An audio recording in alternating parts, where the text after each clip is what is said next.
Tu n'es que la fille de secours, sourit sa mère avec arrogance. Mais quand le testament du milliardaire a été lu, toute la pièce a plongé dans le silence. La personne la plus sous-estimée est devenue celle qui a pris le contrôle total. La fille de secours renverse le destin. Tu n'as jamais été prévue au programme, Joséphine. Tu n'es que la fille de secours. Ma mère a souri d'un air suffisant en ajustant nonchalamment ses perles de créateur. L'argent de Ted va enfin offrir à Cassandra la vie qu'elle mérite. Elle pensait que le testament de mon père biologique était son ticket d'or attendu depuis si longtemps. Elle n'avait aucune idée du piège qui lui avait tendu depuis l'au-delà. D'aussi loin que je me souvienne, l'héritière de notre foyer était entièrement consumée par une seule personne, ma sœur aînée, Cassandra. Nous vivions dans une vaste maison coloniale un peu délabrée à Providence, dans le Rhode Island. Une maison qui a toujours semblé un peu trop grande pour nos moyens modestes, et que ma mère, Margot, traitait comme la scène d'une grande pièce de théâtre qu'elle seule comprenait. Dans cette production, Cassandra était la star incontestée, l'actrice principale destinée à une grandeur inimaginable. Moi, Joséphine, j'étais simplement la machiniste, la doublure, l'ombre. Ma mère ne cachait pas ses préférences. Cassandra avait hérité des traits frappants de Margot, les pommettes hautes, les yeux bleus perçants, la grâce naturelle qui faisait tourner les têtes dans les supermarchés. Moi, en revanche, j'étais tout à fait banal aux yeux de ma mère. J'avais des cheveux châtains ternes, une carrure solide et un comportement calme.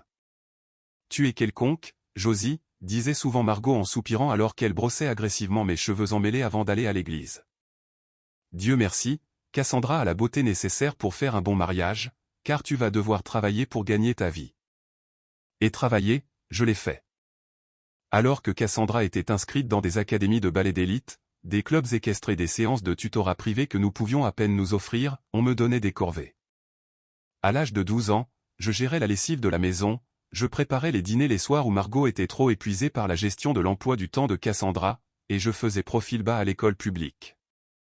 L'homme que je croyais être mon père, Thomas, était un comptable aux manières douces. C'était un homme bon, mais profondément passif, entièrement écrasé par la personnalité envahissante de ma mère.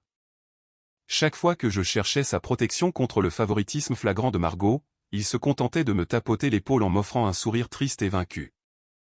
Ta mère veut juste ce qu'il y a de mieux pour ta sœur, Josie. Essaie de ne pas le prendre à cœur. Tu es ma fille forte. Mais être la fille forte signifiait ravaler toute une vie d'indignité. Quand j'ai eu 18 ans et que j'ai été accepté dans une bonne université d'État pour étudier la comptabilité, Margot a refusé de co-signer mes prêts étudiants. Nous n'avons tout simplement pas les liquidités, Joséphine, avait-elle affirmé en agitant une main manucurée. Cassandra lance son entreprise d'organisation d'événements sur mesure. Elle a besoin d'un capital de départ. Tu comprends, n'est-ce pas? Tu es intelligente. Tu vas te débrouiller. Je me suis débrouillé en cumulant 2 emplois. Serveuse de café à l'aube, assistante de bibliothèque au crépuscule pour financer mon diplôme. L'entreprise d'organisation d'événements de Cassandra a fait faillite en 8 mois, entraînant une perte de 40 000 € des économies durement gagnées par Thomas. La réponse de Margot a été d'organiser une somptueuse fête de relancement pour Cassandra, avec une sculpture de glace pour apaiser son ego blessé. Lorsque Thomas est décédé subitement d'une crise cardiaque massive pendant ma 3e année d'université, la dynamique fragile de notre famille s'est complètement brisée. L'assurance vie de Thomas était censée maintenir la maison à flot. Au lieu de cela, Margot l'a liquidée en quelques années, siphonnant les fonds pour soutenir les tentatives de plus en plus désespérées de Cassandra pour percer dans la haute société.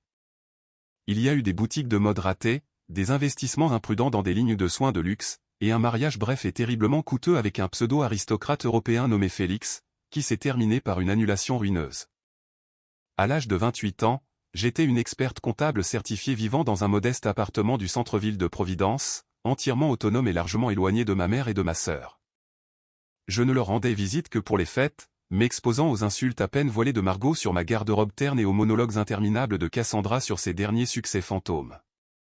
Puis est arrivé ce mardi de fin octobre qui a tout changé. J'étais à mon bureau au cabinet, plongé jusqu'au cou dans des audits fiscaux, quand mon téléphone a vibré. C'était Margot. Elle ne m'appelait jamais pendant mes heures de travail, à moins d'avoir besoin d'argent ou de quelqu'un pour réparer son réseau Internet. « Joséphine, tu dois venir à la maison immédiatement. » Sa voix était tranchante, haletante, vibrant presque d'une énergie maniaque que je n'avais pas entendue depuis des années. Maman, je suis en pleine réunion avec un client. Est-ce que cela peut attendre jusqu'à... Non, cela ne peut pas attendre, m'a-t-elle coupé la parole. J'ai reçu une lettre juridique de Boston. Cela nous concerne toutes les deux. Surtout moi, en fait. Mais ton nom y figure. Viens tout de suite. À contre-cœur, j'ai annulé mon programme de l'après-midi, une boule d'anxiété se serrant dans mon estomac. Les lettres juridiques signifiaient généralement des dettes. Margot avait-elle falsifié ma signature sur un prêt pour Cassandra? Ce ne serait pas la première fois qu'elle franchissait les limites éthiques pour financer les illusions de son enfant chéri. Quand je suis arrivé à la vieille maison coloniale, l'atmosphère était électrique. Cassandra faisait les 100 pas dans le salon, serrant un verre en cristal de vin blanc en plein milieu de la journée, vêtue d'un peignoir en soie. Margot était assise à la table de la salle à manger, fixant une épaisse enveloppe couleur crème ornée d'un prestigieux logo en relief, Caldwell et partenaires, avocat à la cour. « Qu'est-ce que c'est ?» ai-je demandé en déposant mon porte-document près de la porte. Margot a levé les yeux, grands ouverts, brillant d'un éclat de prédatrice. Elle a fait glisser la lettre sur la table en acajou vers moi. Lila. J'ai pris le papier lourd et texturé. La lettre était adressée à Joséphine Gallagher. Elle était succincte, formelle et totalement incompréhensible. Chère mademoiselle Gallagher, c'est avec un profond regret que nous vous informons du décès de monsieur Theodore Harrington. En tant que bénéficiaire désigné dans les dernières volontés et le testament de monsieur Harrington, votre présence est requise lors de la lecture formelle le vendredi 2 novembre dans nos bureaux de Boston. Les frais de voyage et d'hébergement seront compensés par la succession. Cordialement, Eugène Caldwell, avocat. J'ai fixé le nom de Theodore Harrington. Ce nom me disait vaguement quelque chose, un titan de l'immobilier commercial, un milliardaire dont le visage ornait occasionnellement les couvertures des magazines économiques. Mais pour moi, c'était un parfait inconnu. Maman, qui est Theodore Harrington, ai-je demandé en levant les yeux. Pourquoi suis-je dans le testament d'un milliardaire? Est-ce une arnaque? Margot s'est adossée à sa chaise, un sourire lent et triomphant s'étirant sur son visage. Elle a regardé Cassandra, puis elle s'est tournée vers moi. Ce n'est pas une arnaque, Joséphine, a déclaré Margot, sa voix dégoulinant d'un étrange cocktail d'arrogance et de secrets longtemps gardés. Theodore Harrington est ton père biologique. Le silence dans la salle à manger était si absolu que je pouvais entendre le faible tic-tac rythmique de l'horloge dans le couloir. J'ai dévisagé ma mère, attendant la chute de la blague, attendant qu'elle rie et me dise que c'était une farce cruelle. Mais l'expression de Margot restait obstinément et terriblement suffisante. Pardon, ai-je chuchoté, la voix brisée. Thomas. Thomas était mon père. Thomas était un filet de sécurité pratique, a ricané Margot en agitant la main d'un ton dédaigneux, comme pour effacer l'homme qui m'avait élevé, l'homme qui m'avait aimé. Avant ta naissance, quand Cassandra n'était qu'une enfant en bas âge, Thomas et moi avons traversé une période difficile. Nous nous sommes séparés pendant quelques mois. Pendant ce temps, j'ai rencontré Ted. Elle s'est levée, faisant les 100 pas dans la pièce comme si elle racontait un triomphe romantique glorieux plutôt qu'une tromperie longue de plusieurs décennies. C'était un promoteur immobilier qui construisait un complexe de luxe à Newport. Il était brillant, impitoyable et d'une richesse inimaginable. Nous avons eu une romance éclair. Il m'a promis le monde, Joséphine. Il m'a dit qu'il allait quitter sa femme pour moi. Mais il ne l'a pas fait, ai-je interrompu, la réalité écœurante de ces moments vahissants. Non, il ne l'a pas fait. Le visage de Margot s'est durci, un éclair d'amertume ancienne traversant ses traits. Sa femme venait d'une famille de vieille richesse. Un divorce l'aurait ruiné financièrement à l'époque. Quand je lui ai annoncé que j'étais enceinte de toi, il a paniqué. Il m'a donné une énorme somme d'argent, assez pour acheter cette maison au comptant et la meubler, à la condition que je ne le contacte plus jamais et que Thomas t'accepte comme sa propre fille. Thomas, toujours aussi lâche, a accepté. Il était désespéré de me récupérer. Je me sentais physiquement malade. Toute ma vie, mon identité, ma relation avec le seul père que j'ai jamais connu. Tout cela reposait sur des pots de vin et des mensonges. Je me suis effondré sur la chaise la plus proche.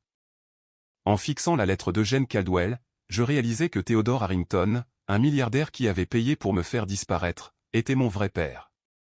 Alors pourquoi me contacte-t-il maintenant, ai-je demandé, la tête qui tournait. S'il ne voulait rien avoir à faire avec moi. Cassandra s'est moquée, prenant une gorgée de son vin. La culpabilité, évidemment, a-t-elle ajouté en s'appuyant contre le cadre de la porte. Il est mort, Josie. Les riches essaient toujours d'acheter leur place au paradis à la dernière minute. Il t'a probablement laissé un fonds pour soulager sa conscience. Les yeux de Margot brillaient d'une avidité féroce. Pas seulement toi, Joséphine. Nous. J'étais l'amour de sa vie avant qu'il ne me trahisse. S'il t'inclut dans le testament, cela signifie qu'il essaie enfin de se racheter. Il connaît les sacrifices que j'ai faits. Il sait à quel point cela a été difficile pour Cassandra et moi depuis la mort de Thomas. J'ai regardé ma mère avec incrédulité. Tu as littéralement utilisé l'argent du silence qu'il t'a donné pour acheter cette maison, et tu as dépensé le reste de l'argent de Thomas pour Cassandra. Quel sacrifice? Ne prends pas ce ton avec moi, a rétorqué Margot en frappant la table de la main. Je t'ai élevé. Je t'ai nourri. Ted Harrington a une dette envers cette famille, et maintenant il paie enfin. Nous allons à Boston vendredi et nous allons obtenir ce qui nous revient de droit. La lettre ne nomme que moi, maman, ai-je fait remarquer doucement, en tapotant le lourd parchemin.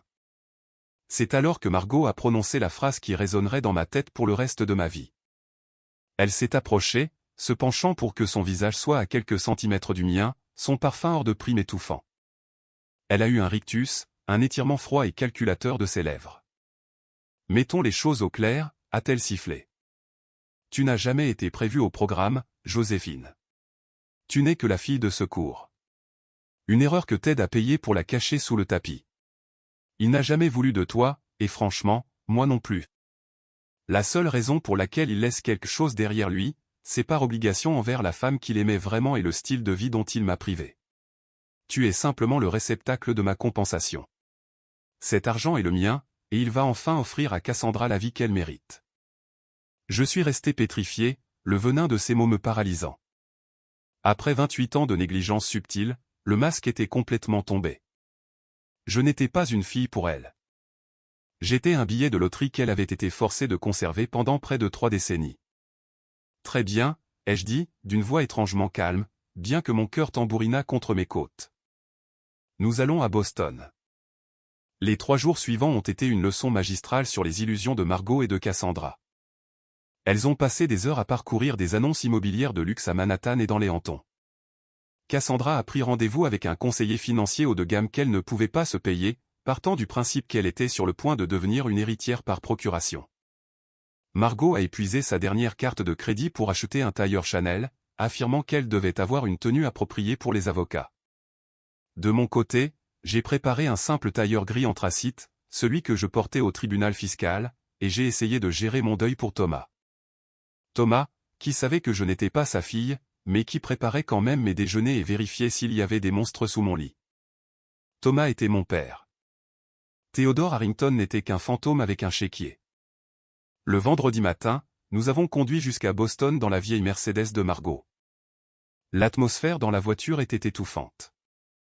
Margot et Cassandra bavardaient sans fin de structures financières et de comptes à l'étranger, ignorant complètement ma présence silencieuse sur le siège arrière. Les bureaux de Caldwell et partenaires se trouvaient au dernier étage d'un gratte-ciel étincelant dans le quartier financier. En sortant de l'ascenseur, nous avons été accueillis par des murs en acajou sombre, des œuvres d'art moderne originales et le silence feutré et intimidant de l'immense richesse. Un jeune assistant juridique nous a conduites dans une vaste salle de conférence avec vue sur le port de Boston. Assis en bout d'une immense table en granit se trouvait Eugene Caldwell. C'était un homme distingué d'une 60aine d'années, avec des cheveux argentés, des traits fins et une paire de lunettes de lecture en écaille posées sur l'arête de son nez. Il n'avait pas l'air d'un homme qui tolérait les idiots. « Mademoiselle Joséphine Gallagher », a dit M. Caldwell en se levant et en me tendant la main. Sa poignée était ferme, ses yeux étonnamment doux. « Je suis profondément désolé pour votre perte. Théodore parlait souvent de vous durant ces dernières années. » Margot s'est moquée doucement, me bousculant pour tendre sa propre main. « Je suis Margaret Gallagher. Voici mon aînée, Cassandra. Je suppose que Théodore a laissé des instructions concernant la compensation globale de la famille. » Caldwell a regardé Margot, son expression douce disparaissant instantanément, remplacée par un mur de glace professionnel. Il n'a pas pris sa main. Asseyez-vous, mesdames, a-t-il ordonné froidement. Margot et Cassandra se sont assises à ma gauche, toutes deux vibrant presque d'anticipation. Cassandra a croisé les jambes en ajustant sa jupe de créateur, tandis que Margot s'est tenue parfaitement droite, le menton levé dans son nouveau tailleur Chanel. Je me suis assise calmement sur la droite, sortant un bloc-notes et un stylo, une habitude nerveuse de mes années en tant qu'auditrice. Caldwell a ouvert un épais classeur en cuir. Avant de commencer la lecture des distributions spécifiques, je dois clarifier la nature de ce rassemblement, a-t-il déclaré, sa voix résonnant légèrement dans la pièce caverneuse. Theodore Harrington était un homme qui a vécu une vie complexe.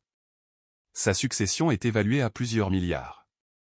Cependant, ses principaux actifs, ses fondations caritatives et les actions de son entreprise ont déjà été distribuées via une fondation privée à sa veuve et à ses 3 enfants reconnus. Le visage de Margot s'est légèrement décomposé, mais elle a vite repris contenance. Oui, la famille légitime obtient la plus grande part. Nous comprenons comment ces choses fonctionnent. Venez-en aux actifs liquides, aux dispositions en espèces. Caldwell a regardé par-dessus ses lunettes, fixant directement ma mère. Je vais lire le document exactement comme M. Harrington l'a dicté. Madame Gallagher, je vous suggère d'écouter attentivement. Théodore a été extrêmement précis. Il a tourné la page, le lourd parchemin a bruissé. Moi, Théodore Vance Harrington, a commencé Caldwell, sa voix prenant la cadence formelle du droit, étant saint d'esprit, je dicte par la présente les distributions finales de mon domaine privé non rattaché. Caldwell a lu quelques legs mineurs. Une voiture de collection pour un chauffeur fidèle, une somme généreuse pour une gouvernante de longue date. Mon cœur battait si fort que j'étais sûr que tout le monde dans la pièce pouvait l'entendre.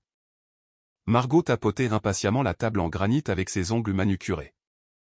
Et maintenant, a déclaré Caldwell en prenant une lente et délibérée gorgée d'eau, nous en venons à la famille Gallagher. Margot a cessé de tapoter. Cassandra s'est penchée en avant. J'ai retenu mon souffle. À Margaret Gallagher, a lu Caldwell, ses yeux se levant pour rencontrer le regard avide de ma mère. Margot a souri, ce même rictus triomphant et cupide revenant sur ses lèvres. Elle était prête. Caldwell a de nouveau baissé les yeux vers le document. À Margaret Gallagher, je laisse la somme de très exactement 10 000 €. Le sourire de Margot s'est figé. Avec l'instruction explicite, a poursuivi Caldwell, sa voix dénuée d'émotion, que cette somme soit utilisée pour couvrir le montant exact que je lui ai payé en 1998, ajusté à l'inflation, qu'elle m'a extorqué sous la menace de détruire ma famille. Le silence qui a suivi était assourdissant. La couleur a quitté le visage de Margot si rapidement que j'ai cru qu'elle allait vraiment s'évanouir. Le tailleur Chanel immaculé pour lequel elle avait épuisé ses cartes de crédit ressemblait soudain à un costume de carnaval bon marché. Elle est restée pétrifiée, la mâchoire décrochée, alors que le poids des mots d'Eugène Caldwell flottait dans l'air stérile et climatisé de la salle de conférence. Extorqué, a hurlé Margot, le vernis d'élégance de la haute société volant instantanément en éclats. Elle a frappé des 2 mains sur la table en granit. C'est un mensonge catégorique.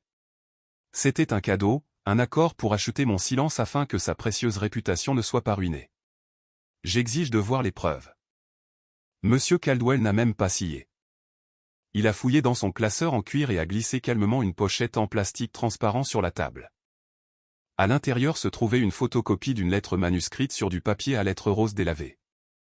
J'ai reconnu instantanément l'écriture cursive ample et dramatique. C'était l'écriture de Margot.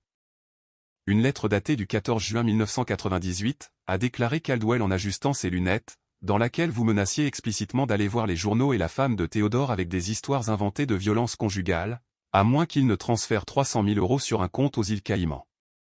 C'est la définition légale de l'extorsion, Madame Gallagher. Le délai de prescription empêche des poursuites pénales, mais il n'empêche certainement pas Théodore de faire connaître ses sentiments dans son dernier testament. Les 10 000 € servent à couvrir exactement les impôts que vous vous étiez plainte de payer sur ce virement bancaire, rien de plus. Cassandra, qui était restée assise dans un silence stupéfait, s'est soudainement avancée. Ses yeux scrutaient frénétiquement la pièce. D'accord, très bien. Ma mère a fait une erreur il y a 30 ans, a-t-elle balbutié en passant une main dans ses cheveux parfaitement coiffés. Mais qu'en est-il de moi?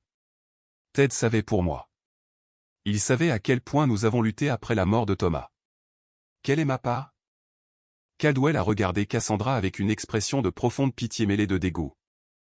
Il a tourné la page. À Cassandra Gallagher, a lu Caldwell, sa voix impassible, qui ne partage absolument aucun lien de sang avec moi, qui ne m'a jamais adressé la parole, et à qui je dois moins que rien.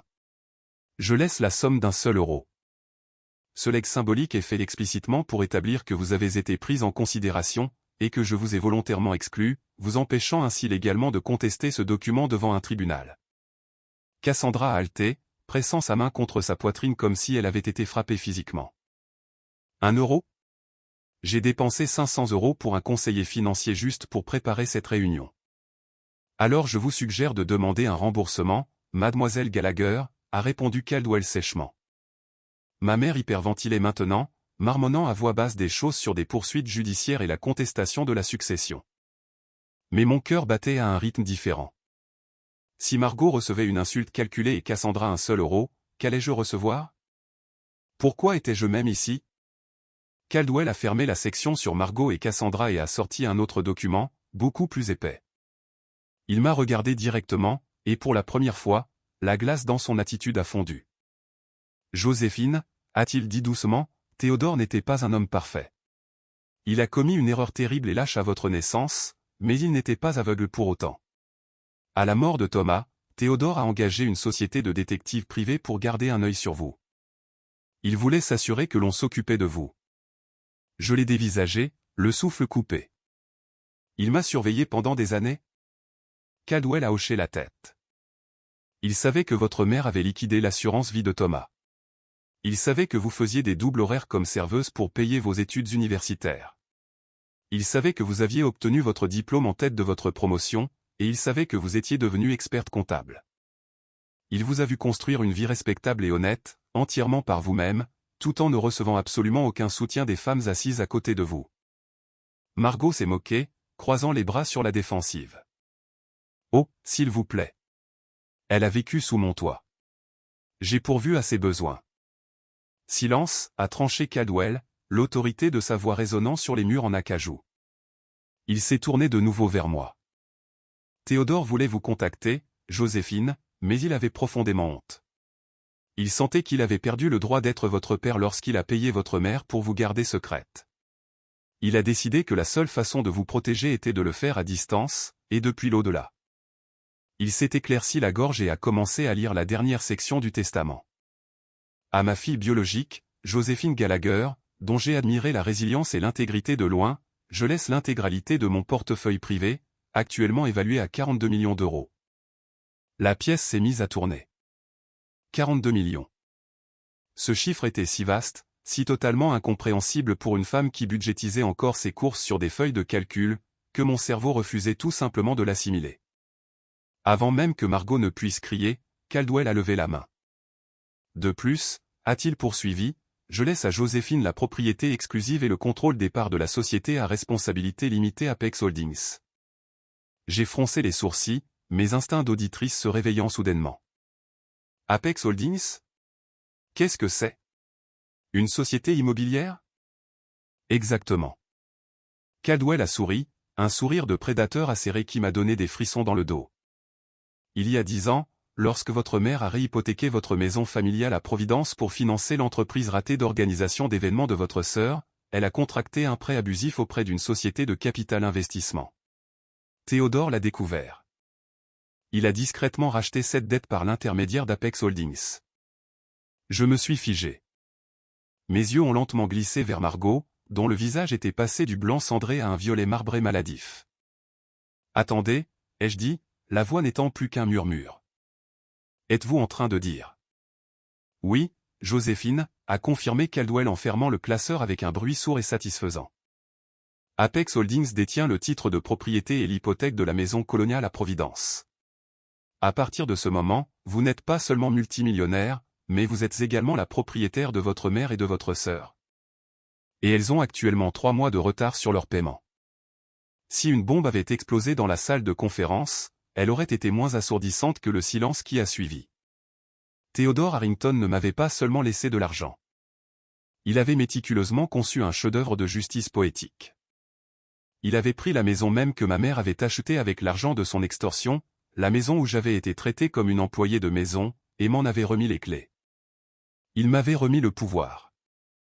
Non, a chuchoté Margot, les mains tremblant violemment. Non, non, non. C'est illégal. C'est ma maison. Je l'ai achetée. Vous avez emprunté dessus, Madame Gallagher, ai-je dit, ma voix tranchant dans la pièce. Je ne reconnaissais pas ce ton. Il était calme, autoritaire et totalement dénué de la peur que j'avais portée toute ma vie. Vous avez hypothéqué la maison pour Cassandra, et vous avez fait défaut. En tant que comptable, je peux vous dire exactement à quel point c'est légal. C'est parfaitement légal. Cassandra a éclaté en sanglots, les horribles pleurs saccadés d'une enfant gâtée à qui l'on a finalement dit non. Elle a tendu la main de l'autre côté de la table, agrippant désespérément ma manche. Josie, Josie, s'il te plaît. Tu es ma sœur. Nous sommes du même sang. Tu dois partager avec nous. Nous sommes une famille. J'ai regardé sa main manucurée, agrippée à mon tailleur gris bon marché. J'ai repensé à la fois où elle s'était moquée de mes vêtements. J'ai pensé aux prêts étudiants qu'elle m'avait vu lutter pour rembourser pendant qu'elle buvait du champagne en Europe. J'ai pensé aux mots que Margot avait utilisés à peine 3 jours plus tôt. De secours. J'ai doucement détaché les doigts de Cassandra de mon bras. Nous ne sommes pas une famille, Cassandra, ai-je dit calmement. Thomas était ma famille, et vous l'avez saigné à blanc toutes les deux. Margot s'est levée, les yeux égarés par une panique désespérée et calculatrice. Elle a forcé un sourire d'une douceur écœurante sur son visage, le genre de sourire qu'elle utilisait pour charmer les directeurs de clubs mondains. Joséphine, ma chérie, ne soyons pas imprudentes. Tu es bouleversée et je le comprends. J'ai été dur mardi. J'étais juste stressé.